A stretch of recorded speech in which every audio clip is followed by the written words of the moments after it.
Presiden Prabowo lantik pimpinan BGN dan juga penasihat khusus.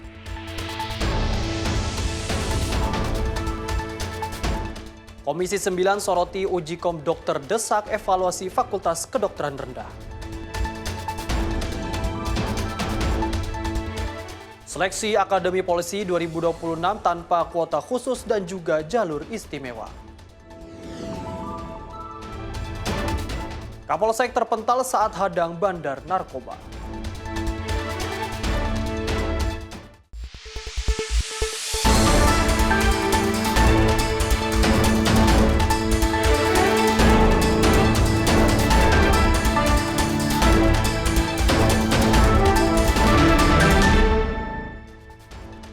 Pemirsa, selain 4 informasi utama tadi, kami juga akan menyajikan berita seputar politik, peristiwa, dan juga budaya sepanjang satu hari ini. Bersama saya Azhar Putra, inilah Ruang Redaksi selengkapnya.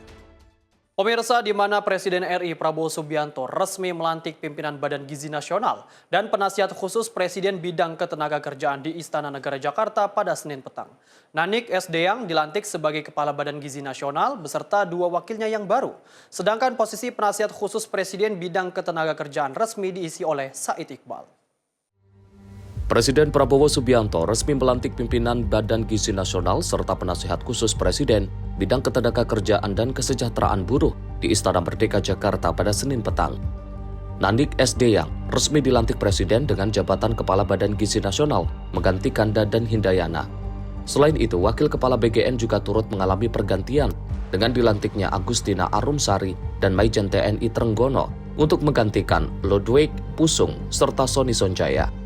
Lebih luas, Presiden juga turut melantik penasihat khusus Presiden bidang ketenagakerjaan dan kesejahteraan buruh, Said Iqbal.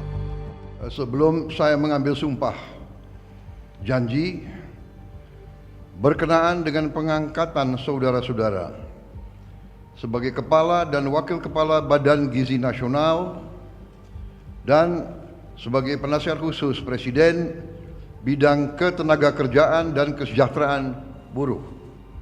Terlebih dahulu, saya akan bertanya kepada saudara-saudara, bersediakah saudara-saudara untuk diambil sumpah janji menurut agama masing-masing?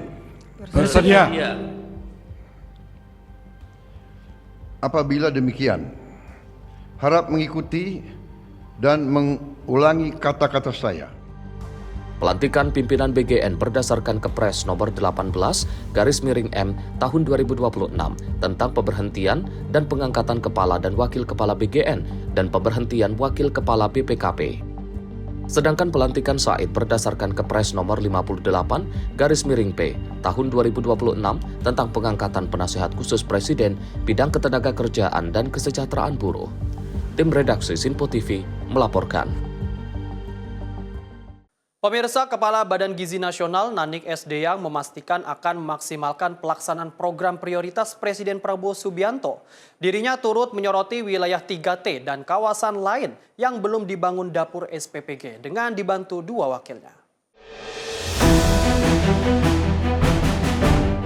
Susunan pimpinan baru Badan Gizi Nasional resmi dilantik oleh Presiden Prabowo Subianto di Istana Merdeka Jakarta. Tugas Kepala Badan Gizi Nasional saat ini resmi diemban oleh Wakil Ketua BGN sebelumnya, Nanik S. Deyang, serta 2 Wakil Ketua baru lainnya, yakni Maijen TNI Purnawirawan Trenggono dan Agustina Arumsari. Pelantikan ini disaksikan langsung oleh jajaran pejabat Kabinet Merah Putih, serta pimpinan lembaga lainnya. Sebelumnya, pimpinan baru Badan Gizi Nasional ini resmi dilantik usai langkah penggantian yang dilakukan Presiden Prabowo beberapa waktu lalu. Pertama, tentu ini satu amanah yang harus kita jalankan dengan baik, benar, tulus, ikhlas, dan jujur. Karena ini adalah program yang sangat bagus sekali, karena kita bertanggung jawab untuk bisa mencerdaskan anak-anak bangsa, sekaligus bisa untuk menggerakkan ekonomi bawah. Di sini saya ditemani Ibu Arumsari yang sehari-hari akan memelototi saya dalam hal keuangan dengan teliti, dengan benar. Saya tidak akan mengambil keputusan apapun berkait pengeluaran duit bila Bu Sari tidak oke. Di samping saya ada Pak Trenggono yang dia juga akan melindungi saya, ikut nanti menggarap dapur-dapur di 3T dan juga kawasan-kawasan yang belum teritorial yang belum terbangun. Itu ya teman-teman ya. Dari Jakarta, Max Munte, Rona Bayu, Sinpo TV melaporkan. Sementara itu, pimpinan baru Badan Gizi Nasional menjadikan efisiensi anggaran pada pelaksanaan program makan bergizi gratis merupakan fokus utama. Selain itu, BGN juga akan membangun ulang fokus bagi calon penerima manfaat program makan bergizi gratis.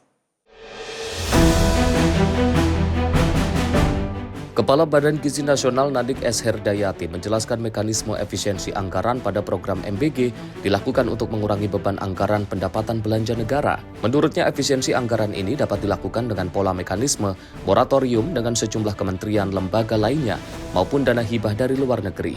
Selain itu, hingga saat ini sudah ada 27.877 satuan pelayanan pemenuhan gizi yang beroperasi di Indonesia dengan Pulau Jawa yang menjadi dominasi. Saat ini BGN pun akan meninjau ulang total SPPG yang telah beroperasi agar kedepannya potensi penambahan SPPG harus dilaksanakan atau tidak.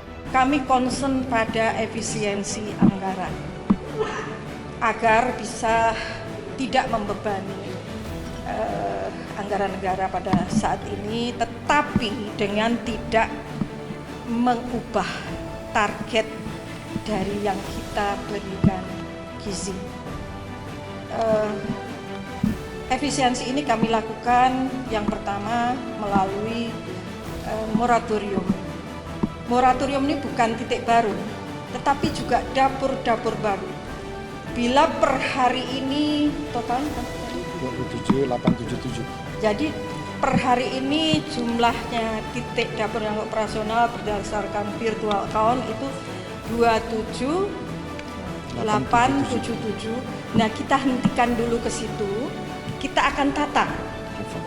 Kita tata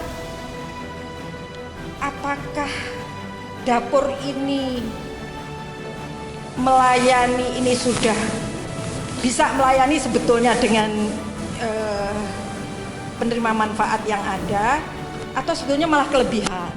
Nah, kemudian ini kita akan nanti dulu, artinya kita nggak buka yang baru dulu maupun pendaftarannya ya. Jadi kita mau nata misalnya Jawa Tengah ini harusnya butuh berapa, Jawa Barat ini butuh berapa, DKI butuh berapa, dan lain-lain, Jawa Timur. Karena memang dari datanya Ibu Arumsari, dapur ini masih menumpuk di Jawa. Kemudian setelah kami menata, baru ya kami hitung apakah perlu kami membuka kembali atau tidak. Dari Jakarta, Max Munte, Rona Bayu, Sinpo TV melaporkan. Pemirsa, Menteri Sekretaris Negara Prasetyo Hadi angkat bicara perihal nama ekonom Khatib Basri yang dikabarkan jadi pengganti Purbaya Yudi Sadewa sebagai Menteri Keuangan. Prasetyo menegaskan hingga saat ini Presiden Prabowo Subianto tidak memiliki rencana untuk melakukan reshuffle kabinet. Nama ekonom senior digadang-gadang akan menggantikan kursi Purbaya Yudi Sadewa sebagai Menteri Keuangan. Kabar tersebut beredar di masyarakat perihal nama Khatib Basri yang disebut masuk ke dalam radar pemerintah untuk kembali bergabung di lingkar kekuasaan. Merespon hal ini, Menteri Sekretaris Negara Prasetyo Hadi mengatakan Presiden Prabowo Subianto tidak memiliki rencana untuk melakukan perombakan kabinet. Menurutnya, berbagai spekulasi yang berkembang merupakan hal yang sulit dihindari, terutama jika dikaitkan dengan dinamika politik. Tidak ada rencana pergantian Menteri Keuangan, berkali-kali sudah kami sampaikan, tidak ada rencana reshuffle. Maka juga mohon maaf sekali lagi jangan dikait-kaitkan dengan isu yang beredar atau berkembanglah nama tokoh si A, si B, dan si C, karena memang sesungguhnya tidak sedang ada rencana pergantian. Nanti kalau memang kita merasa tidak hanya salah satu kementerian ya, kalau memang Presiden merasa harus ada penyegaran atau perubahan, pada waktunya nanti akan disampaikan kepada masyarakat. Oleh karena itu, Prasetyo meminta publik agar tidak menghubungkan nama tokoh tertentu dengan reshuffle kabinet yang tidak direncanakan pemerintah. Dari Jakarta, Farizal Ahmad Amin, Sinpo TV melaporkan. Sementara itu, Purbaya Yudi Sadewa buka suara terkait dengan isu kemundurannya dari jabatan sebagai Menteri Keuangan. Purbaya mengaku kaget dengan isu yang beredar di media sosial hingga grup pesan singkat. Menteri Keuangan Purbaya Yudi Sadewa buka suara terkait dengan isu yang mengatakan dirinya mundur dari jabatan bendahara negara. Isu ini beredar di media sosial hingga grup pesan singkat. Purbaya menduga ada sejumlah dokumen dan informasi yang beredar di publik dan dipelintir sehingga menghasilkan kesimpulan yang keliru untuk membuat keruh pasar. Maju, mundur. Saya sukanya maju. Jadi enggak itu mana ya? Saya nggak tahu positif dari mana mulai timbul. Dari mana? Si AV kali ya? Siapa? Oh, itu masih disebar ke semua media kayaknya ya. Oh, saya tuh orangnya nggak suka mundur. Saya sukanya maju kayak gini. Karena juga kamu udah maju lagi. Nggak ada itu enggak. Mungkin kurang beralasan. Saya juga baca tuh selebarannya kan yang kertas putih itu. Itu sebagian informasinya betul, tapi sebagian juga salah. Jadi ada orang pintar yang men-twist informasi di situ. Jadi kelihatannya betul. Karena di setiap kertas yang kalimat di situ, saya ikut rapatnya. Isu mundurnya Purbaya ini bahkan ikut dibantah oleh pihak istana. Menteri Sekretaris Negara Prasetyo Hadi membantah adanya pengajuan pengunduran diri atau resign dari Menteri Keuangan Purbaya Yudi Sadewa. Menurut Prasetyo, Purbaya juga sudah menyampaikan klarifikasi secara langsung. Dari Jakarta, Dio Malau, Sinpo TV melaporkan. Pemerintah terus perkuat dukungan perpajakan yang lebih sederhana dan tepat sasaran bagi UMKM melalui PP nomor 20 tahun 2026. Kebijakan ini diharapkan membuat UMKM memiliki ruang untuk bertumbuh, berkembang, dan juga naik kelas. UMKM dinilai berperan penting dalam menciptakan lapangan kerja, menggerakkan ekonomi daerah, juga sebagai penopang kehidupan jutaan keluarga Indonesia. Oleh karenanya, pemerintah berkomitmen menghadirkan kebijakan perpajakan yang sederhana, mudah dijalankan, dan tidak menjadi beban bagi pelaku usaha yang sedang bertumbuh. Melalui PP nomor 20 tahun 2026 sebagai langkah penyempurnaan agar dukungan kepada UMKM semakin tepat sasaran dan berkelanjutan. UMKM adalah tulang punggung perekonomian Indonesia. Mereka menciptakan lapangan kerja, menggerakkan ekonomi daerah, dan menjadi sumber penghidupan bagi jutaan keluarga. Karena itu, pemerintah berkomitmen menghadirkan kebijakan perpajakan yang sederhana, mudah dijalankan, dan tidak menjadi beban bagi pelaku usaha yang sedang bertumbuh. Semangat kebijakan ini dibuat untuk memastikan UMKM tetap mendapatkan ruang untuk tumbuh, berkembang, dan naik kelas. Tim redaksi Sinpo TV melaporkan. Pemirsa, pemerintah Provinsi Jawa Timur menguatkan daya beli masyarakat melalui penyelenggaraan pasar murah di halaman kantor Kelurahan Gunung Anyar, Kota Surabaya. Pasar murah menyediakan berbagai bahan pokok dengan harga di bawah pasar guna menjaga keterjangkauan dan stabilitas harga. Gubernur Jawa Timur Kofifa Indar Parawansa kembali menunjukkan keberpihakannya kepada masyarakat kecil lewat gelaran pasar murah di halaman Kelurahan Gunung Anyar, Surabaya. Kegiatan yang menyediakan aneka bahan pokok dengan harga jauh di bawah pasaran itu langsung disambut antusias warga. Sejak pagi hari, antrian panjang sudah terlihat mengular. Tak hanya ibu rumah tangga, warga lanjut usia, remaja hingga anak-anak pun ikut meramaikan pasar murah yang turut dimeriahkan oleh berbagai stand UMKM tersebut. Kofifa menegaskan gelaran ini merupakan langkah strategis pemerintah Provinsi Jawa Timur untuk memperkuat daya beli masyarakat, sekaligus menjaga stabilitas harga bahan pokok. Selain itu, Kofifa juga meminta sinergi antara pemerintah daerah, BUMN, dan badan usaha lainnya harus diperkuat untuk memastikan bahwa tidak ada lagi kendala distribusi pangan yang dapat merugikan masyarakat, khususnya kelompok ekonomi menengah ke bawah. Tim redaksi Sinpo TV melaporkan.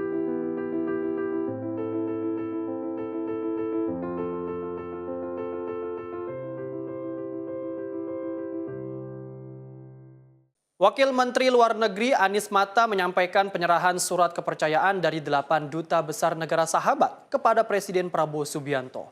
Penyerahan kredensial itu baru dilakukan di sela jadwal Presiden yang padat. Ditemui usai seremoni penyerahan kredensial di Kompleks Istana Kepresidenan Jakarta, Wamenlu Anies Mata mengatakan Presiden dalam kesempatan tersebut menyampaikan permintaan maaf atas keterlambatan tersebut kepada para duta besar. Tidak hanya itu, penyerahan kredensial itu baru dilakukan pada hari ini karena Presiden tengah fokus menghadapi dinamika global yang terjadi saat ini dan menekan dampaknya kepada Indonesia. Anies menyampaikan dalam kesempatan hari ini, para dubes juga menyampaikan pesan dari masing-masing pemimpin negara mereka kepada Presiden Prabowo Subianto. Tadi Presiden sudah juga menyampaikan, pertama beliau meminta maaf atas keterlambatan ini kepada seluruh para dubes. Dan murni lebih banyak karena faktor jadwal yang sangat padat dari beliau, tidak ada niat sama sekali untuk menunda-nunda pemberian kredensial sama sekali, kan? Murni karena masalah jadwal yang sangat padat tadi sejak dari pelantikan dan situasi fokus beliau kepada penanganan situasi global yang benar-benar membutuhkan konsentrasi penuh. Anies menekankan bahwa acara hari ini berjalan dengan baik. Duta besar yang menyerahkan kredensial hari ini diantaranya dari Filipina, Sri Lanka, Korea Selatan, Santa Lucia, Ceko, Yunani, Palestina, dan Lebanon. Dari Jakarta, Dio Malau, Sinpo TV, melaporkan. Kita beralih ke berita peristiwa pemirsa di mana 13 orang pendaki mengalami hipotermia di Gunung Simalopo, Desa Liang, Kabupaten Maluku Tengah. Evakuasi berlangsung dramatis lantaran tim SAR gabungan harus menempuh medan terjal dan juga cuaca ekstrim.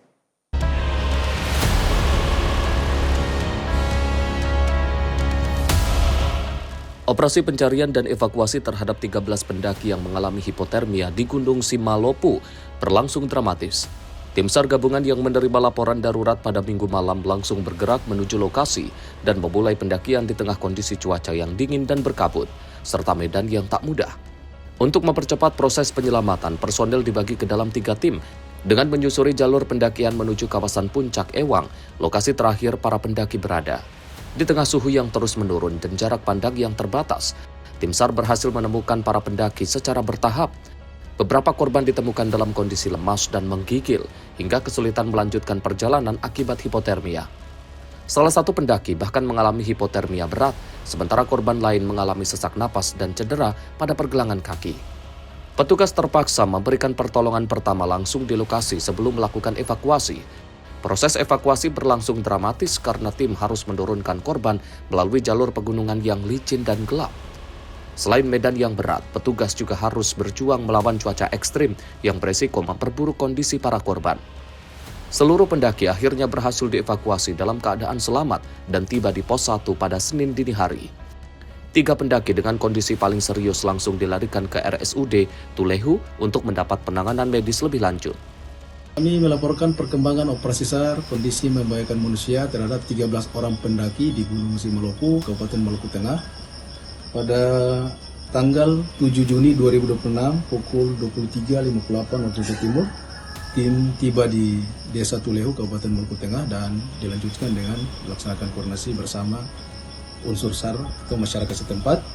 Kemudian pada tanggal 8 Juni 2026 pukul 01.12 waktu Indonesia Timur, tim tiba di pos 1 dan selanjutnya melaksanakan pembagian seru. Pada pukul 01.54 waktu Indonesia Timur, seru melaksanakan atau melanjutkan pencarian di lokasi kejadian. Kemudian pada pukul 03.30 waktu Indonesia Timur, seluruh pendaki berhasil ditemukan dan dievakuasi 13 orang ke pos 1. Selanjutnya 13 orang pendaki tersebut dievakuasi ke Desa Tulehu, termasuk salah satu pendaki yang mengalami hipotermia itu dievakuasi ke Rumah Sakit Tulehu, Kabupaten Maluku Tengah dan mendapat perawatan medis. Dari Ambon, Maluku, jurnalis Sinpo TV melaporkan. Hamparan busa muncul di aliran Kali Krukut Penjaringan, Jakarta Utara pada Senin pagi. Busa yang tebal dan banyak ini diduga dari limbah yang berminyak. Inilah gambar udara hamparan busa yang muncul di aliran Kali Krukut Penjaringan, Jakarta Utara pada Senin pagi. Busa yang cukup tebal dan banyak ini muncul di dekat pintu air Pakin. Hamparan busa melintasi kali yang tidak jauh dari permukiman warga. Selain busa, air kali juga berwarna hitam dan tampak seperti mengandung minyak. Ketua RT setempat mengatakan busa muncul diduga akibat limbah karena air terlihat seperti berminyak sejak adanya pintu air Pagin. Warga merasa resah karena busa kerap berterbangan dan khawatir mengganggu kesehatan warga. Diketahui petugas terkait juga masih mencari tahu penyebab dan asal dari munculnya busa tersebut. Tim redaksi Sinpo TV melaporkan. Pemirsa, 2.843 lowongan kerja padat karya khusus pemilik KTP Jakarta. Informasinya usai jeda, tetaplah bersama kami di Ruang Redaksi.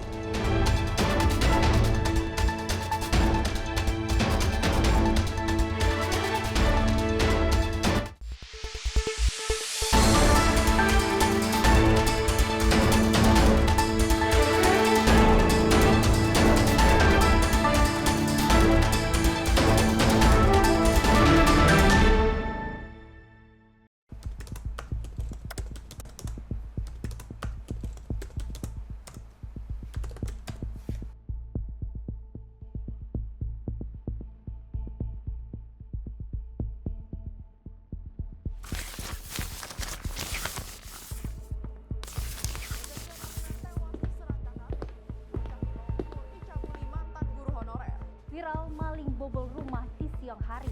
Polisi bongkar peredaran narkoba jaringan internasional. Dugaan pembunuhan mayat dalam drum belum terungkap. Lagi, lansia tewas dengan penuh luka bacok.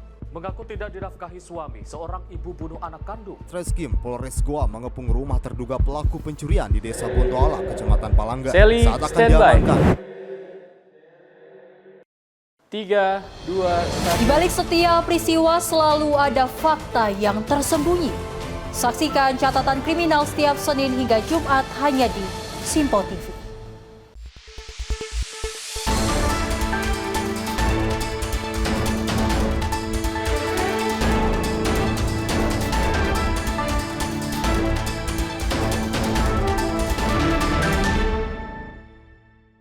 Anda masih menyaksikan Ruang Redaksi bersama saya Azhar Putra. Informasi kami lanjutkan.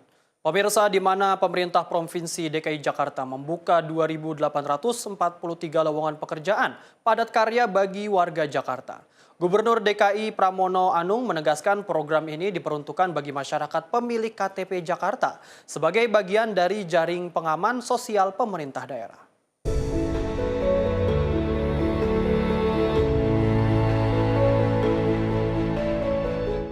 Gubernur DKI Jakarta Pramono Anung menyampaikan pemerintah Provinsi DKI Jakarta akan membuka 2.843 lowongan pekerjaan padat karya bagi masyarakat.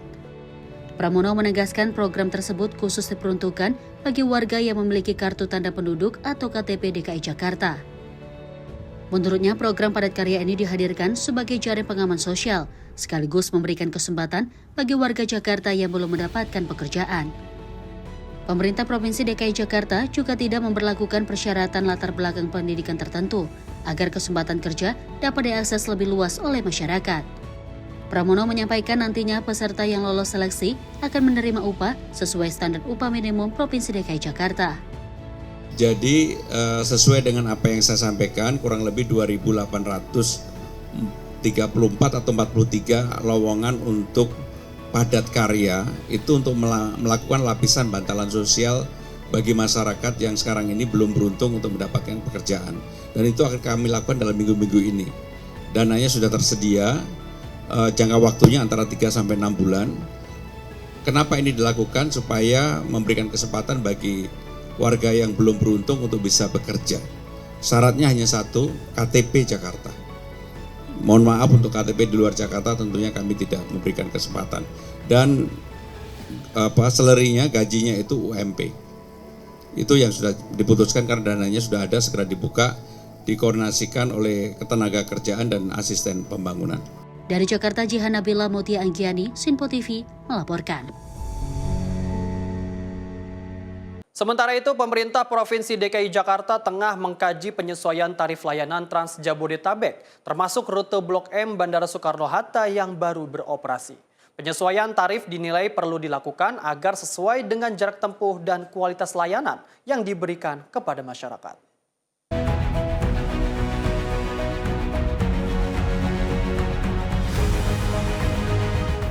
Pemerintah Provinsi DKI Jakarta berencana menyesuaikan tarif layanan Trans Jabodetabek menyusul beroperasinya sejumlah rute baru. yang menghubungkan Jakarta dengan wilayah penyangga. Salah satu rute yang menjadi perhatian adalah layanan Trans Jabodetabek Blok M Bandara Soekarno-Hatta yang resmi beroperasi untuk mendukung mobilitas masyarakat. Gubernur DKI Jakarta Pramono Anung menyampaikan, pemerintah provinsi masih membahas besaran tarif yang akan diterapkan pada rute tersebut. Adapun saat ini tarif sebesar Rp3.500 masih berlaku, namun pemerintah menilai tarif tersebut perlu dievaluasi untuk rute-rute antar kota dengan jarak tempuh yang lebih panjang. Meski demikian, Pramono menegaskan penyesuaian tarif akan tetap mempertimbangkan keterjangkauan masyarakat serta keberlanjutan layanan transportasi publik. Dalam waktu dekat, seperti yang saya sampaikan ketika secara resmi mencanangkan Blok M ke Soekarno-Hatta, dan waktu itu saya juga menyampaikan nggak mungkin Blok M Soekarno-Hatta itu 3.500 karena naik Damri, naik yang lain itu sudah rata-rata di atas 100.000. Maka dengan demikian akan ada penyesuaian, angkanya akan segera diputuskan dalam waktu dekat ini. Itu yang pertama. Dari Jakarta, Jihan Nabila, Mutia Anggiani, Simpo TV melaporkan.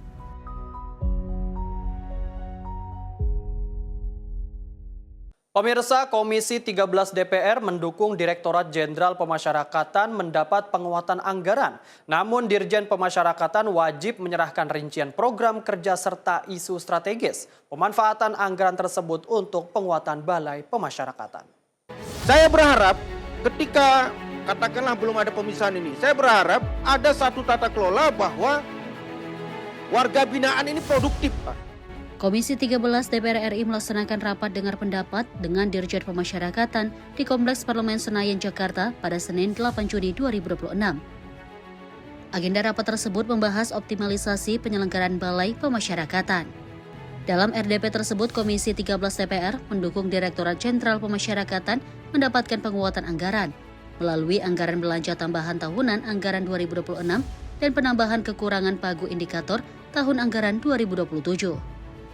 Dukungan ini akan diberikan dengan catatan Dirjen Pemasyarakatan wajib menyerahkan rincian program kerja serta isu strategis pemanfaatan anggaran tersebut untuk penguatan Balai Pemasyarakatan. Wakil Ketua Komisi 13 DPR RI Sugiat Santoso meminta Direktorat Jenderal Pemasyarakatan memberi pelatihan keterampilan kemandirian dan bimbingan kepribadian yang sesuai serta membekali warga binaan dengan keterampilan khusus. Sehingga diharapkan setiap warga binaan yang keluar dari lapas dapat benar-benar memberikan dampak positif di lingkungannya. Saya berharap ketika katakanlah belum ada pemisahan ini, saya berharap ada satu tata kelola bahwa warga binaan ini produktif, Pak. Dipaksa produktif. Jangan jadi beban negara.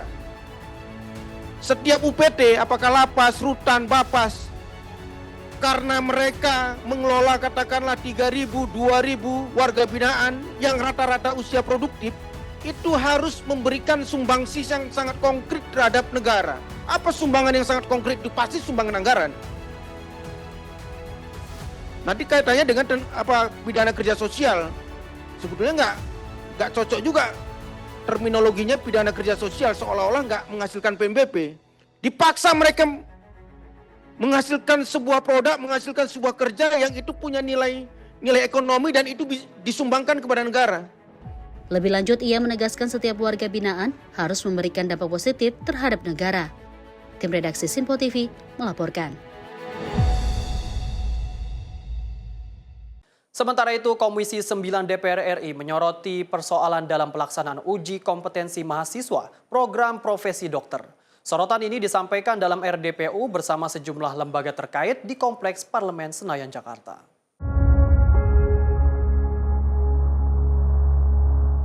Anggota Komisi 9 DPR RI Irma Suryani menyoroti berbagai persoalan dalam pelaksanaan uji kompetensi mahasiswa program profesi dokter. Dalam RDPU Komisi 9 DPR RI bersama Konsil Kesehatan Indonesia dan para kolegium di Kompleks Parlemen Senayan, Jakarta, Senin 8 Juni, ia menegaskan perlunya evaluasi menyeluruh terhadap sistem pendidikan kedokteran dan uji kompetensi nasional.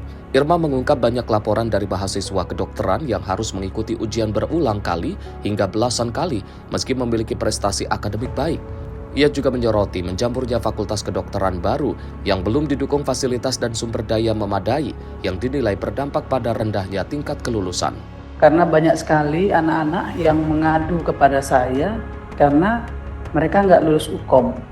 Bahkan yang udah 11 kali, 7 kali, bahkan ada dokter, sekarang udah jadi dokter sih karena sudah lulus, sekarang bekerja di Rumah Sakit Siloam, Jogja.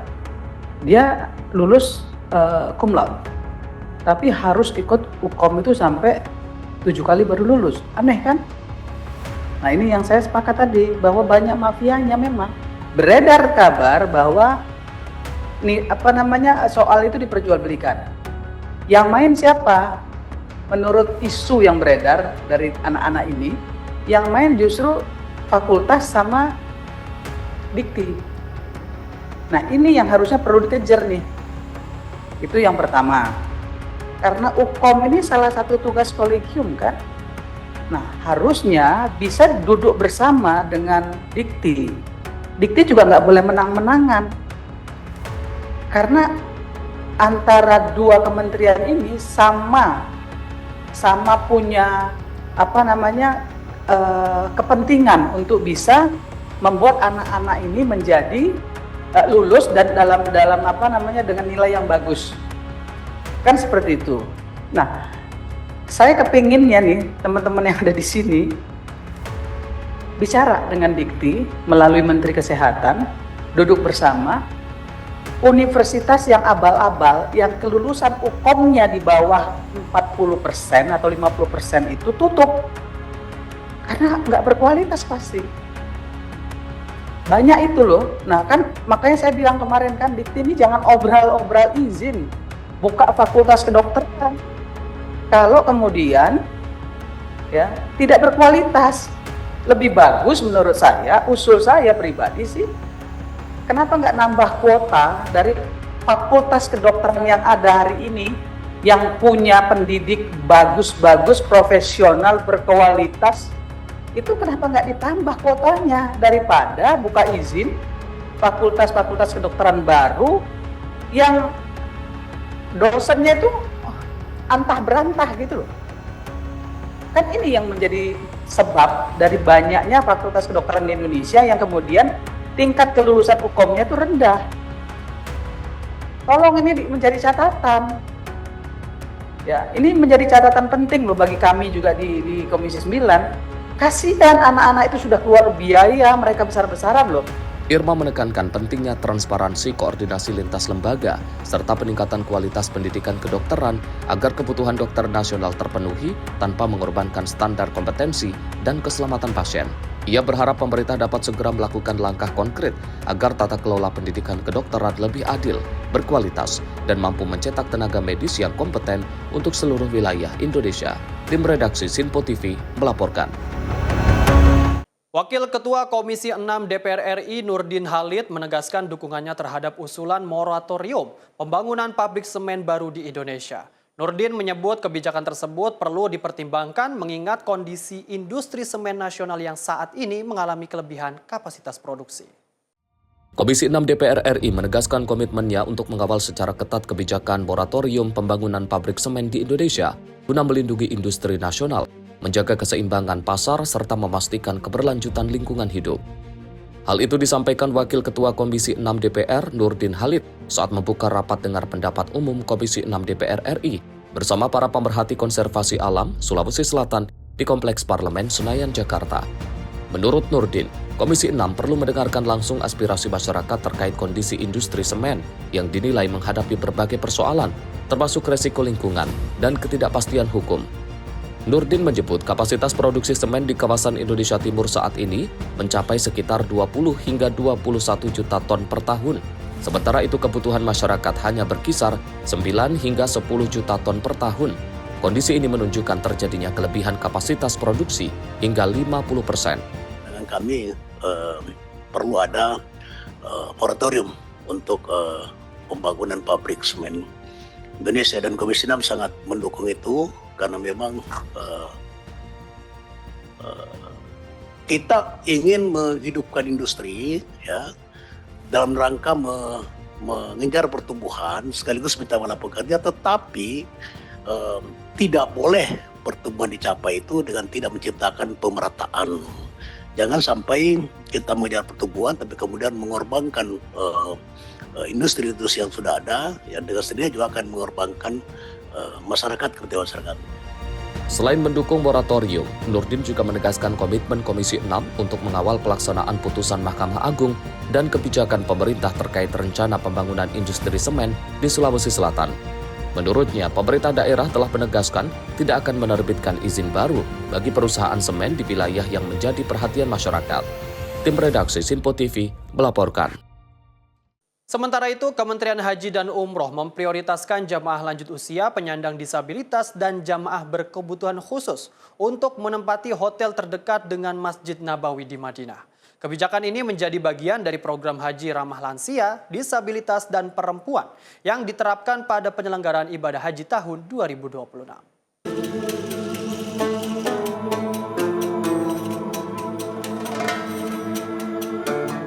Kementerian Haji dan Umroh menegaskan keberhasilan penyelenggaraan haji tidak hanya diukur dari kelancaran operasional, tetapi juga dari tingkat kenyamanan dan kepuasan jemaah. Berbagai inovasi layanan terus dihadirkan agar jemaah dapat menjalankan ibadah dengan lebih aman, nyaman, dan khusyuk. Salah satunya dengan menyediakan hotel-hotel yang berada di lokasi strategis, bahkan sebagian berjarak sekitar 50 meter dari Masjid Nabawi. Kemudahan akses menuju Masjid Nabawi dapat memangkas waktu tempuh, mengurangi kelelahan, dan meningkatkan kenyamanan jemaah saat beribadah di Madinah. Ini juga bagian dari program haji kami ramah lansia, disabilitas, dan perempuan. Hotel dengan akses terdekat ke Masjid Nabawi ini diprioritaskan bagi jemaah lanjut usia, penyandang disabilitas, dan tentunya jemaah berkebutuhan khusus. Dengan mobilitas yang lebih mudah dan juga tentunya dengan lingkungan yang lebih nyaman, kami berharap jemaah dapat lebih fokus beribadah dan menikmati pengalaman spiritual yang lebih khusyuk selama berada di kota Madinah. Selain itu, sekitar 17.000 jemaah haji reguler Indonesia tahun ini juga menempati hotel setara bintang 5 sebagai bagian dari peningkatan dan pemerataan kualitas layanan. Pemerintah berharap peningkatan kualitas akomodasi dan pelayanan ini dapat memberikan pengalaman ibadah yang lebih baik bagi seluruh jemaah haji Indonesia di Madinah. Tim redaksi Sinpo TV melaporkan. Penyelenggaraan ibadah haji tahun 2026 memasuki tahap evaluasi. Dalam exit meeting Amirul Hajj yang digelar di Jeddah, Menteri Haji dan Umroh Muhammad Irfan Yusuf menyampaikan apresiasi kepada seluruh pihak yang terlibat dalam penyelenggaraan haji tahun ini, sekaligus mendorong peningkatan layanan untuk musim haji mendatang.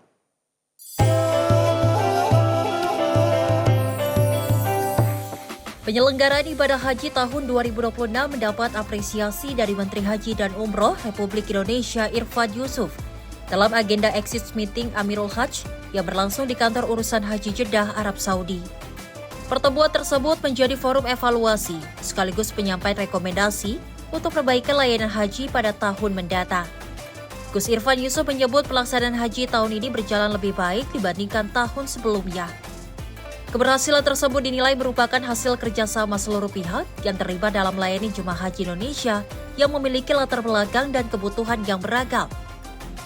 Menurutnya, Kementerian Haji dan Umroh tidak dapat bekerja sendiri dalam menyelenggarakan layanan haji. Karena itu, ia menyampaikan terima kasih kepada seluruh pemangku kepentingan yang telah bekerja sejak tahap persiapan, operasional, puncak pelaksanaan ibadah haji, hingga proses pemulangan jemaah, termasuk peran media center haji yang sangat vital dalam penyebaran informasi haji ke tanah air. Kementerian Haji atas nama PPIH, kami menyampaikan terima kasih kepada teman-teman media yang telah menginformasikan apapun yang terjadi di sini ke tanah air, sehingga itu akan membuat keluarga di tanah air menjadi tenang karena mendapatkan informasi yang sebenarnya di tengah arus berbagai informasi yang kadang-kadang tidak jelas di medsos yang membuat keluarga di tanah air bingung, khawatir. Kehadiran teman-teman media ini memberikan informasi yang sejelas-jelasnya tentang situasi yang membuat mereka di tanah air menjadi tenang. Terima kasih. Amirul Hajj Indonesia juga mencatat sejumlah aspek yang masih perlu mendapat perhatian, di antaranya layanan kesehatan, transportasi di kawasan Armusna, kepadatan di Mina, serta fasilitas bagi jemaah perempuan dan lanjut usia. Catatan tersebut akan menjadi bahan penyusunan kebijakan dan langkah perbaikan untuk penyelenggaraan haji tahun depan.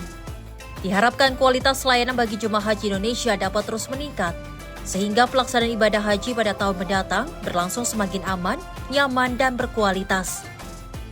Dari Jeddah, Arab Saudi, Ferdi Setiawan, Simpo TV, Media Center Haji 2026.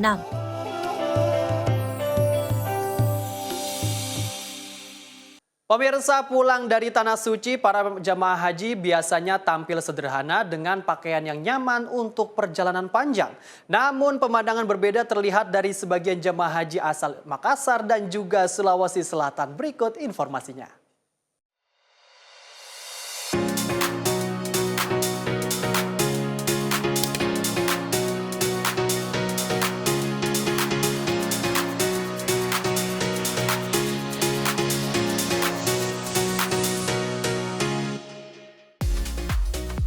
Suasana Bandara King Abdul Aziz Jeddah mendadak berubah menjadi ruang ganti kontes busana atau bahkan pusat peragaan busana dengan aneka fashionnya. Tapi ini bukanlah fashion show, ini hanyalah tradisi khas jemaah haji asal Bugis Makassar setelah usai menunaikan ibadah haji. Bak model profesional, langkah mereka penuh percaya diri, busana warna-warni berkilau, taburan manik-manik, hingga aksesoris emas yang juga menghiasi dari ujung kepala hingga tangan, menjadi pemandangan yang sulit diabaikan. Bagi masyarakat Bugis Makassar, busana gemerlap tersebut menyimpan makna yang jauh lebih dalam dari sekadar penampilan. Ini menjadi simbol kebahagiaan, kebanggaan, dan rasa syukur setelah menyelesaikan perjalanan spiritual yang juga menjadi impian banyak umat muslim. Wujud rasa syukur karena alhamdulillah sudah selesai rangkaian ibadah hajinya. Jadi alhamdulillah kita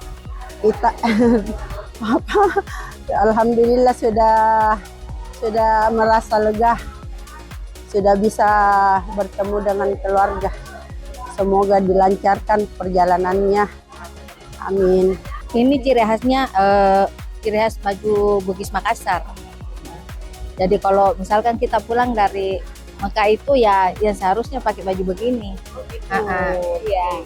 Kebesarannya orang Bugis Makassar ceritanya. Iya, seperti itu. Konon karena sudah tradisi di setiap musim haji, busana mereka sudah dipersiapkan jauh sebelum keberangkatan ke Tanah Suci. Sebagian jemaah membawa khusus busana yang akan dikenakan saat kembali ke tanah air. Ini dibawa dari Makassar. Terus ada juga yang dibeli di sini. Kayak ini, saya beli di Samsam. Dari Makassar, sudah dipersiapkan. Sudah 1 bulan sebelumnya.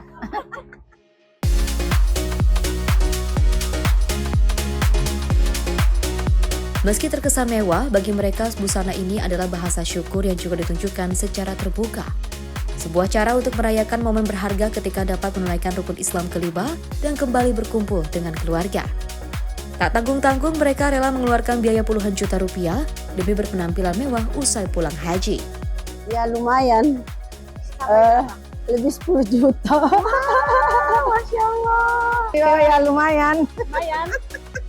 Berapa, Bu? Ya, jangan ini. Oh iya?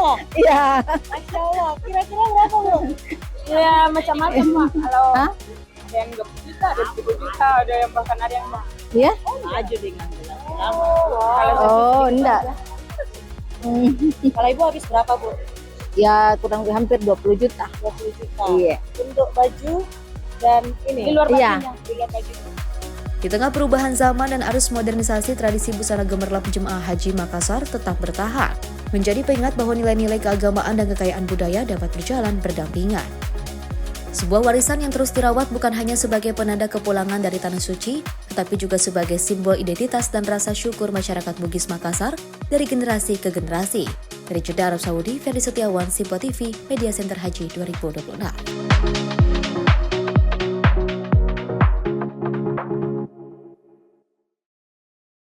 Pemirsa, Mensesnek koordinasi erat dibutuhkan dalam tata kelola ekspor. Informasinya usai jeda. Tetaplah bersama kami di Ruang Redaksi.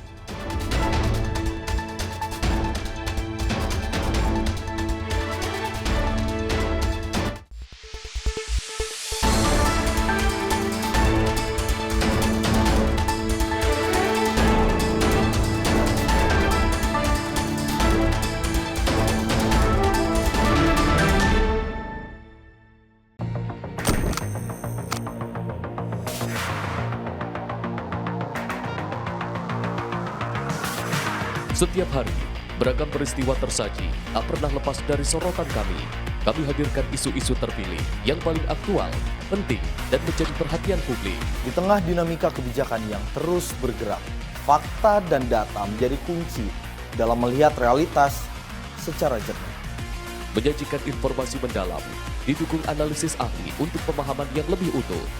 Sorotan utama hanya di Sinpo TV.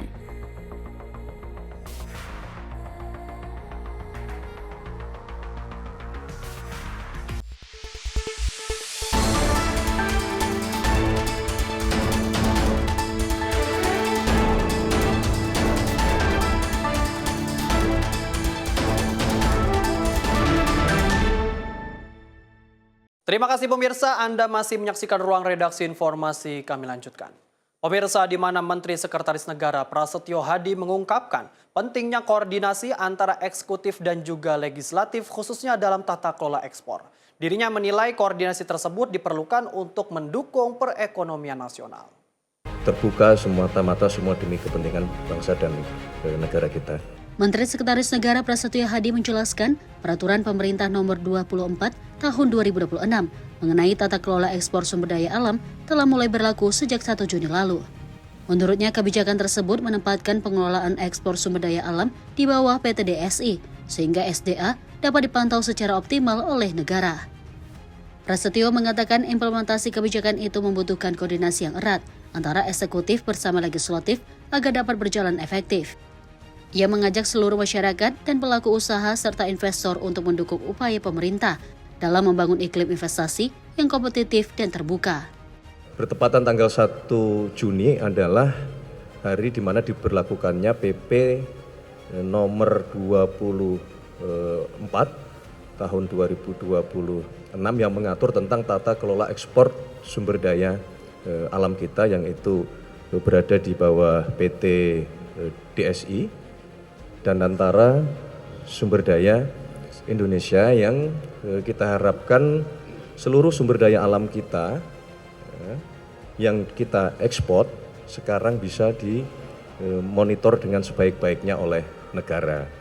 Berkenaan dengan hal tersebut juga maka dibutuhkan kerjasama yang erat, kebijakan-kebijakan yang saling mendukung dengan Pak Menteri SDM, dan tadi sudah disampaikan sekaligus menjawab beberapa isu, beberapa pertanyaan yang sesungguhnya tidak ada kebijakan tersebut diambil oleh Kementerian SDM, tadi sudah dijelaskan oleh beliau, dan sekali lagi kami minta dukungan kepada seluruh masyarakat, seluruh pelaku pasar bahwa mari kita bersama-sama menciptakan iklim usaha yang kompetitif, iklim usaha yang terbuka semua mata semua demi kepentingan bangsa dan negara kita. Dari Jakarta, Farizal Ahmad Amin, Sinpo TV melaporkan. Pemirsa, Menteri Pekerjaan Umum Dodi Hanggodo memastikan proyek sekolah rakyat di Brebes dapat selesai tepat waktu pada akhir Juni. Langkah tersebut dilakukan dalam rangka mendukung kegiatan belajar mengajar pada tahun ajaran baru 2026-2027.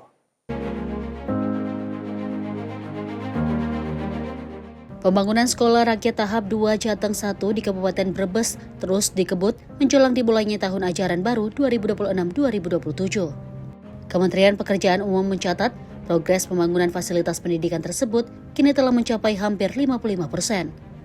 Menteri PU Dodi Hanggodo mengatakan percepatan pembangunan dilakukan sebagai bagian dari upaya pemerintah untuk memperluas akses pendidikan yang layak dan berkualitas bagi masyarakat. Menurutnya, salah satu tantangan yang masih dihadapi dalam proses pembangunan adalah ketersediaan material baja yang dibutuhkan untuk pekerjaan konstruksi. Akan tetapi, seluruh pekerjaan konstruksi akan terus dipacu hingga akhir Juni 2026. Lumayan lah. 54%. Sudah hampir 55% ya. Tadi kan disampaikan oleh Balai Cipta Karya kalau ada masalah suplai material ya baja. Nanti kita koordinasi dengan distributor tunggalnya lah, karena yang ngatur biasanya kan distributor tunggal. Target 1 tanggal 20 Juni. Ya walaupun ya kalau begini kan kita harus realistis ya, cuma tetap masih kita kejar akhir Juni selesai lah. Pemerintah berharap pembangunan Sekolah Rakyat Tahap 2 Jateng 1 dapat selesai tepat waktu sehingga siap digunakan untuk kegiatan belajar mengajar pada tahun ajaran baru mendatang. Tim redaksi Sinpo TV melaporkan. Wakil Menteri Luar Negeri Anies Mata menyampaikan penyerahan surat kepercayaan dari 8 duta besar negara sahabat kepada Presiden Prabowo Subianto. Penyerahan kredensial itu baru dilakukan hari ini lantaran jadwal Presiden yang padat. Ditemui usai seremoni penyerahan kredensial di Kompleks Istana Kepresidenan Jakarta, Wamenlu Anies Mata mengatakan Presiden dalam kesempatan tersebut menyampaikan permintaan maaf atas keterlambatan tersebut kepada para duta besar. Tidak hanya itu, penyerahan kredensial itu baru dilakukan pada hari ini karena Presiden tengah fokus menghadapi dinamika global yang terjadi saat ini dan menekan dampaknya kepada Indonesia. Anies menyampaikan dalam kesempatan hari ini, para dubes juga menyampaikan pesan dari masing-masing pemimpin negara mereka kepada Presiden Prabowo Subianto. Tadi Presiden sudah juga menyampaikan, pertama beliau meminta maaf atas keterlambatan ini kepada seluruh para dubes dan murni lebih banyak karena faktor jadwal yang sangat padat dari beliau, tidak ada niat sama sekali untuk menunda-nunda pemberian kredensial itu sama sekali, kan? Murni karena masalah jadwal yang sangat padat tadi sejak dari pelantikan dan situasi fokus beliau kepada penanganan situasi global yang benar-benar membutuhkan konsentrasi penuh. Anies menekankan bahwa acara hari ini berjalan dengan baik. Duta besar yang menyerahkan kredensial hari ini diantaranya dari Filipina, Sri Lanka, Korea Selatan, Santa Lucia, Ceko, Yunani, Palestina, dan Lebanon. Dari Jakarta, Dio Malau, Sinpo TV melaporkan. Pemirsa, Ketua Komisi 7 DPR RI Saleh Partaunan Daulay mengatakan pihaknya ingin mengevaluasi komposisi anggaran Kementerian Perindustrian. Evaluasi dilakukan karena anggaran yang pernah dibahas sebelumnya tidak mengalami kenaikan.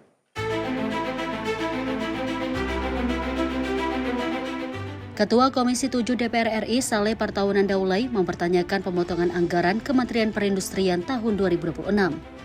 DPR ingin mengetahui bentuk pemotongan, penyebab, serta dampaknya terhadap pengembangan sektor industri.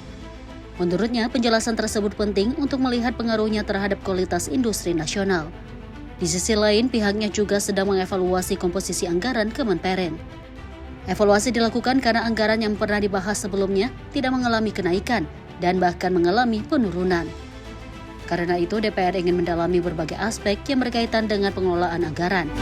Hanya ingin melihat bagaimana komposisi anggaran yang sebetulnya kita sudah lalui dua kali ini sebetulnya. Pada waktu kita awal kemarin dulu, belum sempurna sih pembahasan waktu itu ya.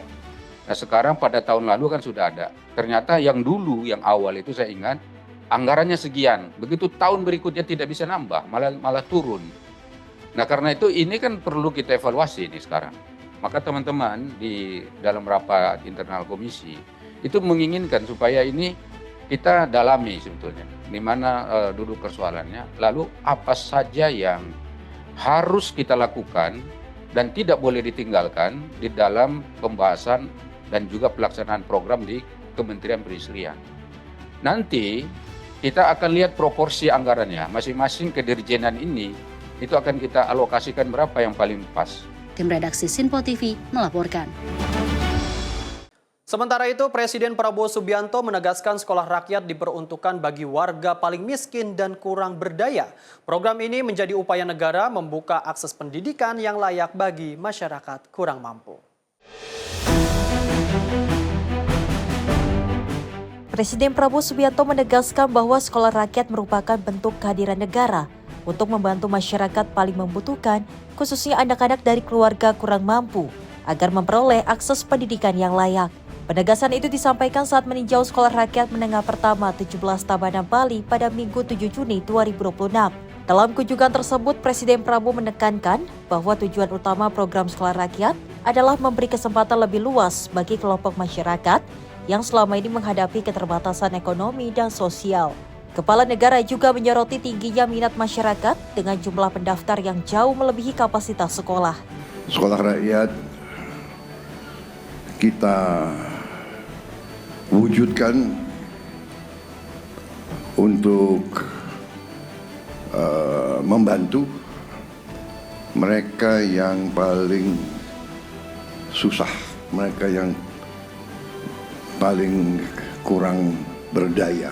Pembangunan kita sebagai bangsa tujuannya adalah untuk membuat seluruh rakyat Indonesia hidupnya layak, hidupnya baik. Karena itu usaha untuk berbuat agar rakyat hidup baik, hidup layak adalah usaha yang sangat besar. Kita harus bekerja keras di semua bidang. Presiden meminta pemerintah pusat dan daerah segera mencari solusi agar lebih banyak anak dapat tertampung, termasuk memanfaatkan fasilitas negara yang belum digunakan serta mempercepat pembangunan sekolah baru di berbagai wilayah. Pemerintah juga menargetkan pembangunan 1 sekolah rakyat permanen di setiap kabupaten dan kota di Bali. Berarti kita harus tambah secepat mungkin ya. Nanti diusahakan bupati-bupati, kalau tidak ya nanti pemerintah pusat cari lahannya, cari tanahnya. Ya kita upayakan, nanti diusahakan bupati-bupati, gimana caranya kreativitas saudara diupayakan. Seskap mungkin nanti koordinasi dengan kementerian lembaga yang lain, cari fasilitas mereka mungkin yang ada mungkin kurang dimanfaatkan, bisa segera dipinjam untuk sampai sekolah sekolah yang permanen jadi. Tim redaksi Simpo TV melaporkan. Presiden Prabowo Subianto menginstruksikan berbagai kementerian dan lembaga untuk berkoordinasi guna menambah fasilitas bagi program sekolah rakyat di Bali. Pemerintah menargetkan kebutuhan fasilitas sekolah rakyat dapat terpenuhi lebih cepat.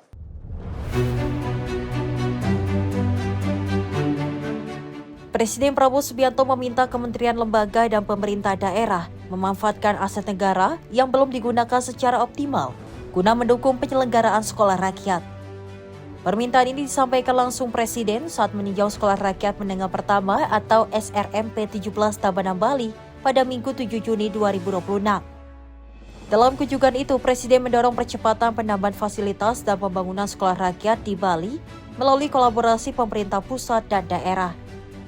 Presiden secara khusus menugaskan Sekretaris Kabinet Teddy Indrawijaya untuk melakukan koordinasi lintas kementerian dan lembaga dalam rangka menyediakan sarana pendidikan tambahan. Seskap mungkin nanti koordinasi dengan kementerian lembaga yang lain, cari fasilitas mereka mungkin yang ada mungkin kurang dimanfaatkan, bisa segera dipinjam untuk sampai sekolah yang permanen jadi ya di Bali. Langkah tersebut diharapkan dapat memperluas akses program sekolah rakyat sambil menunggu pembangunan fasilitas permanen selesai dilaksanakan. Tim redaksi Simpo TV melaporkan.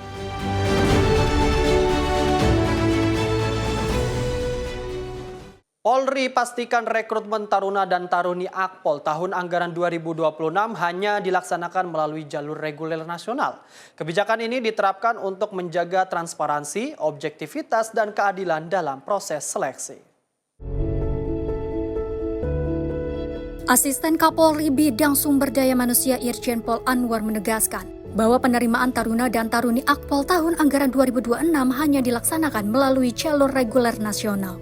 Penegasan tersebut disampaikan saat memberikan arahan kepada jajaran SDM dan Humas Polri secara daring terkait pelaksanaan seleksi penerimaan terpadu calon Taruna dan Taruni Akpol tahun 2026. Menurut Irjen Pol Anwar, seluruh tahapan seleksi dilaksanakan dengan mengedepankan prinsip betah, yaitu bersih, transparan, akuntabel, dan humanis. Polri juga memastikan tidak ada kuota khusus, jalur prestasi, jalur titipan, maupun perlakuan istimewa bagi peserta seleksi. Seluruh tahapan seleksi ini dilaksanakan dengan mempedomani pada prinsip betah, bersih, transparan, akuntabel, dan humanis. Selain itu, perlu dipahami juga bahwa rekrutmen Akpol tahun 2026 ini hanya melalui satu jalur, yaitu jalur reguler nasional. Sehingga tanpa ada kuota khusus, tidak menerima jalur titipan, apalagi kuota tambahan. Melalui proses rekrutmen yang terbuka dan transparan, Polri berharap dapat melahirkan calon perwira yang berkualitas, profesional, dan memiliki integritas tinggi dalam mengabdi kepada bangsa dan negara. Tim redaksi Sinpo TV melaporkan. Pemirsa, Menteri Sekretaris Negara Prasetyo Hadi menyayangkan adanya pejabat negara yang terjerat dalam kasus korupsi. Prasetyo mengingatkan pesan Presiden Prabowo Subianto telah berulang kali untuk memberikan peringatan untuk menjauhi tindak pidana korupsi. Nah kan berulang kali juga sudah saya sampaikan bahwa berulang kali Pak Presiden terus mengingatkan kepada seluruh jajaran bahwa salah satu tugas kita ini kan adalah melawan yang namanya tindak pidana korupsi. Menteri Sekretaris Negara Prasetyo Hadi menyampaikan Presiden Prabowo Subianto kerap memberikan peringatan kepada para pejabat negara untuk tidak melakukan praktik korupsi. Hal tersebut menjadi alarm keras bagi pejabat negara dikarenakan Presiden Prabowo menginginkan pemerintahan yang bebas dari kasus korupsi. Prasetyo menekankan upaya pemberantasan korupsi harus dimulai dari dalam pemerintahan itu sendiri. Menurutnya, setiap pejabat yang diberikan amanah, baik jajaran kabinet hingga lembaga negara, harus menjadi teladan yang integritas. Oleh karena itu, ia meminta para pejabat untuk menjauhi segala bentuk praktik yang berpotensi melanggar norma hukum. Nah kan berulang kali juga sudah saya sampaikan bahwa berulang kali Pak Presiden terus mengingatkan kepada seluruh jajaran bahwa salah satu tugas kita ini kan adalah melawan yang namanya tindak pidana korupsi, yang itu harus dimulai dari kita, dari jajaran pemerintah yang sedang diberi amanah, jajaran kabinet, dari seluruh kementerian dan lembaga, dan sebenarnya juga bagi kita semua, karena beliau kan sebagai kepala negara maupun kepala pemerintahan ini berulang kali itu sudah diingatkan untuk kita semua meninggalkan, mari membenahi diri, meninggalkan praktek-praktek yang mengarah kepada pelanggaran-pelanggaran norma hukum, terutama tindak pidana korupsi. Udah sering diingatkan. Sebelumnya, beberapa pejabat negara terlibat persoalan kasus dugaan korupsi. Di antaranya ialah jajaran mantan pimpinan Badan Gizi Nasional, mantan Wakil Menteri Imigrasi dan Permasyarakatan, Silmi Karim, serta mantan Wakil Menteri Ketenagakerjaan Immanuel Ebenezer. Dari Jakarta, Fahrizal, Dava Rizkiano, Sinpo TV melaporkan. Bawa senjata tajam dan bom molotov, tawuran remaja resahkan warga. Informasinya usai jeda, tetaplah bersama kami di Ruang Redaksi.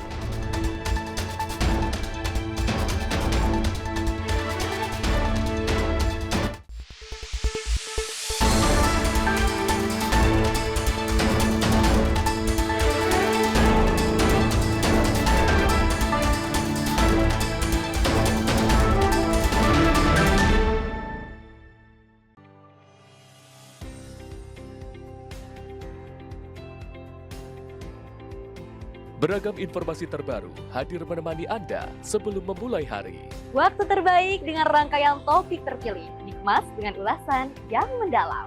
Mengangkat isu yang tengah menjadi pembicaraan paling hangat, agar pagi Anda lebih semangat. Jadi pastikan pagi hari Anda lebih bermakna bersama rangkaian berita yang telah kami rangkum untuk Anda. Sembarakan pagi Anda bersama Menyapa Indonesia Pagi. Setiap Senin hingga Jumat pukul 5 pagi. Hanya di Sinpo TV.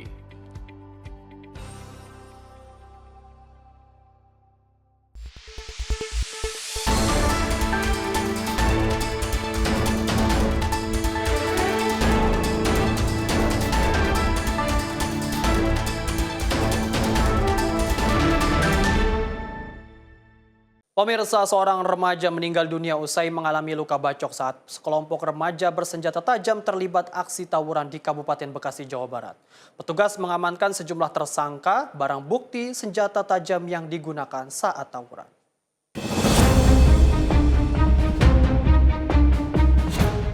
Dalam rekaman CCTV yang viral di media sosial, terlihat dua kelompok remaja terlibat aksi tawuran di Jalan Underpass Tamu Selatan, Bekasi, Jawa Barat pada Jumat 5 Juni 2026.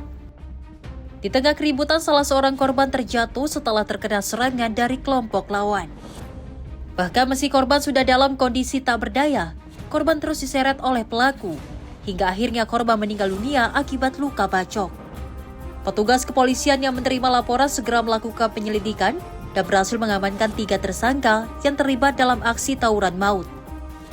Selain mengamankan tersangka, polisi juga menyita sejumlah barang bukti berupa senjata tajam yang digunakan saat tawuran berlangsung. Kronologisnya, pada hari Jumat tanggal 5 Juni 2026, sekira pukul 2 dini hari waktu Indonesia Barat, pelaku berinisial NA, B, MP, N, dan AS berkumpul di sekitar underpass. Kemudian pelaku dengan inisial AS mengajak kelompoknya untuk melakukan kekerasan secara bersama-sama dan disetujui oleh pelaku yang lain. Kemudian pelaku N dengan inisial N dan B sudah menyiapkan senjata tajam jenis celurit, lalu kemudian para pelaku yang lain membawa senjata tajam masing-masing, yaitu celurit, kemudian pelaku inisial B menggunakan copet. Selanjutnya, kelompok ini melihat kelompok lawan, kemudian mengejar kelompok lawan yang masuk ke dalam gang, kemudian pelaku dengan inisial NT menyabet korban ke arah paha. Atas perbuatannya, para tersangka terancam pasal 80 ayat 3 dengan ancaman hukuman penjara 15 tahun. Saat ini petugas masih memburu satu tersangka berinisial B yang masuk dalam daftar pencarian orang karena diduga sempat menyeret korban. Dari Bekasi, Jawa Barat, jurnalis Simpo TV melaporkan. Direktorat Reserse Kriminal Umum Polda Banten menangkap 4 orang debt kolektor pelaku penganiayaan terhadap 2 anggota Brimob di Kota Serang. 2 pelaku ditangkap usai kejadian, sedangkan 2 pelaku lainnya diamankan di wilayah Balaraja, Kabupaten Tangerang. Aparat Direktorat Reserse Kriminal Umum Polda Banten menangkap 4 orang debt kolektor pelaku penganiayaan terhadap 2 anggota Brimob di Kota Serang, Banten.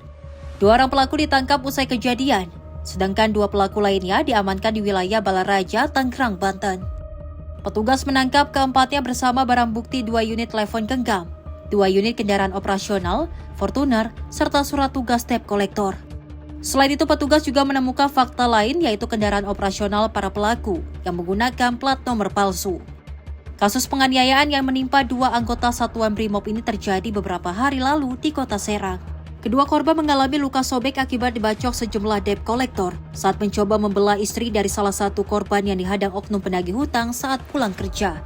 Di Reskrimum Polda Banten, Kombes Pol Dian Setiawan mengatakan, selain 4 pelaku, masih ada 6 pelaku lainnya yang masuk daftar pencarian orang atau DPO yang identitasnya sudah dikantongi petugas.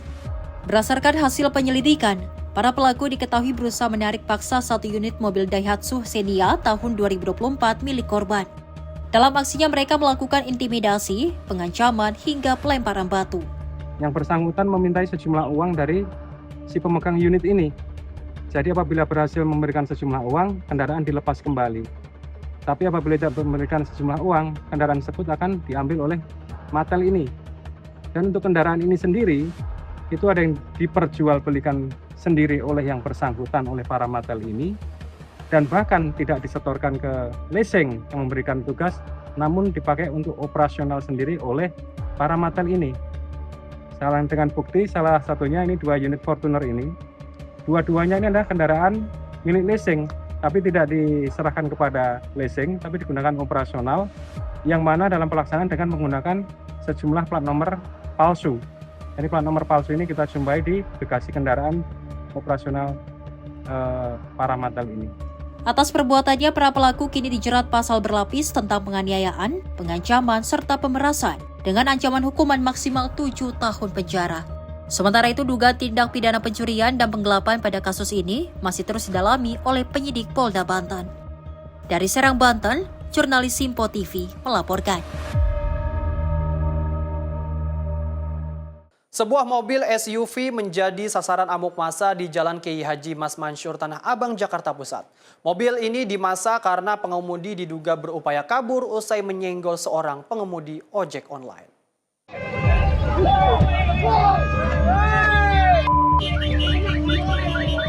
Mobil jenis SUV ini dipaksa berhenti oleh sejumlah pengendara dan pengemudi ojol saat melintas di kawasan Kiai Haji Mas Mansur, Tanah Abang, Jakarta Pusat. Sejumlah warga yang telah terbakar emosi kemudian melakukan pengerusakan menggunakan batu dan kayu hingga bagian kaca mobil pecah.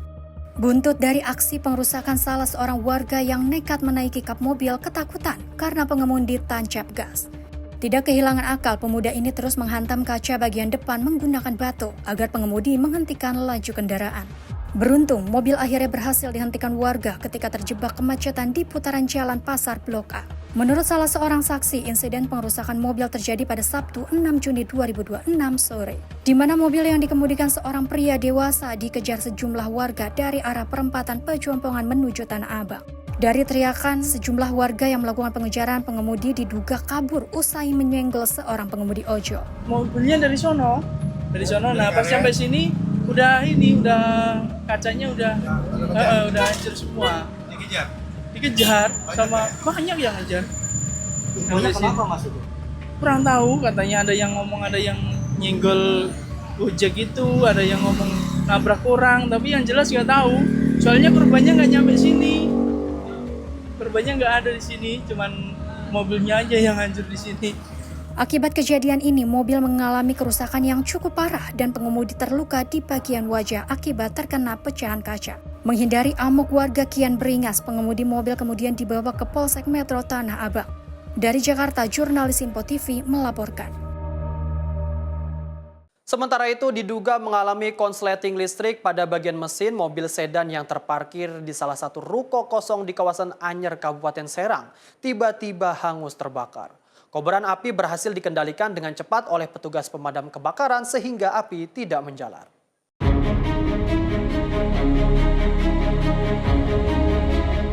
Warga di sekitar kawasan Pasar Anyer, Kabupaten Serang, Banten dibuat panik ketika sebuah mobil sedan yang sedang terparkir di depan ruko kosong tiba-tiba terbakar.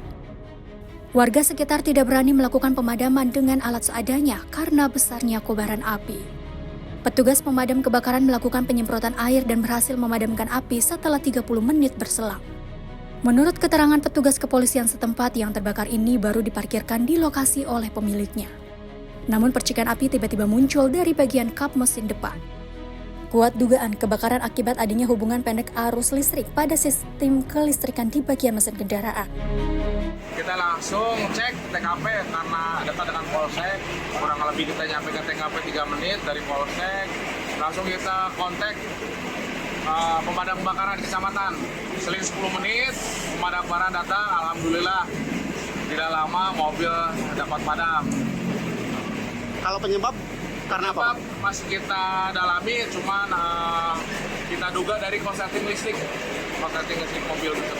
Informasinya mobil juga baru diparkir bang ya? Betul, baru parkir, kata pengemudinya baru parkir sekitar ditinggal 15 menit, terjadilah kebakaran. Kebakaran ini tidak menimbulkan korban luka maupun jiwa. Meski demikian, pemilik kendaraan diperkirakan mengalami kerugian material mencapai puluhan juta rupiah. Dari Serang, Banten, jurnalis Simpo TV melaporkan. Dua pria nekat melakukan aksi pencurian sepeda motor temannya sendiri di kawasan Jalan Mapar, Taman Sari, Jakarta Barat. Polisi membekuk kedua pelaku saat tengah tertidur di kawasan Penjaringan, Jakarta Utara. Inilah detik-detik kamera CCTV merekam aksi pencurian kendaraan bermotor di kawasan permukiman warga di Jalan Mapar, Taman Sari, Jakarta Barat. Pelaku yang mengenakan helm ojek daring ini menyasar sepeda motor yang sedang terparkir di depan rumah. Hanya dalam waktu singkat pelaku langsung membawa sepeda motor incaran dari lokasi.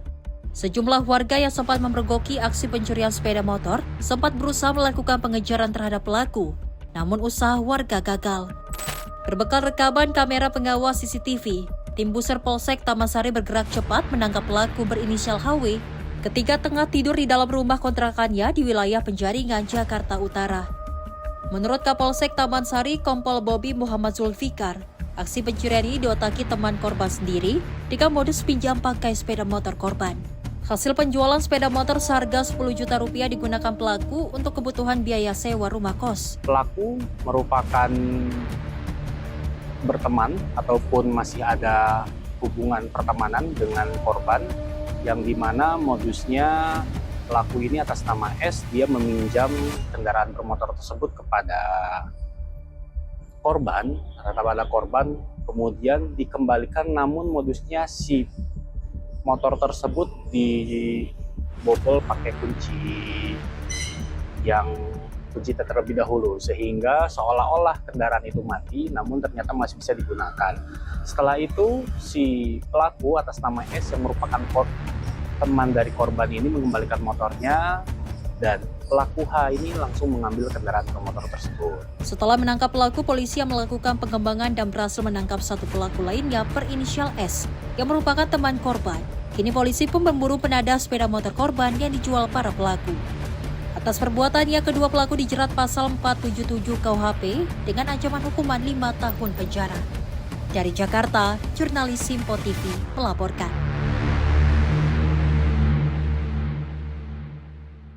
Detik-detik penghadangan mobil yang diduga ditumpangi bandar narkoba di Kabupaten Waikanan, Lampung, viral di media sosial. Kapolsek Baradatu terpental setelah mobil pelaku nekat menabrak kendaraan patroli saat berusaha melarikan diri. Rekaman video amatir yang viral di media sosial ini memperlihatkan detik-detik mobil menerobos penghadangan yang dilakukan kepolisian di depan Mapolsek Baradatu, Kabupaten Waikanan. Untuk menghentikan laju kendaraan, polisi memposisikan mobil patroli melintang di Jalan Lintang Sumatera. Namun pengemudi justru nekat menabrak kendaraan patroli dan terus melaju melarikan diri. Akibat tabrakan keras itu, Kapolsek Baradatu AKP Sunario yang berada di samping mobil patroli ikut terdorong dan terpental hingga beberapa meter. Petugas langsung melakukan pengejaran dan berhasil menemukan mobil sementara pelaku yang diduga bandar narkoba melarikan diri. Kapolres Waikanan AKBP Didi Kurnianto mengatakan, peristiwa penghadangan ini merupakan hasil pengembangan kasus narkotika yang sebelumnya berhasil diungkap Satres Narkoba Polres Waikanan. Dalam kasus ini, anggota lebih dahulu menangkap 3 tersangka berinisial MU alias Midin, NS, dan ECR di 2 lokasi berbeda dengan total barang bukti sabu seberat 32,83 gram.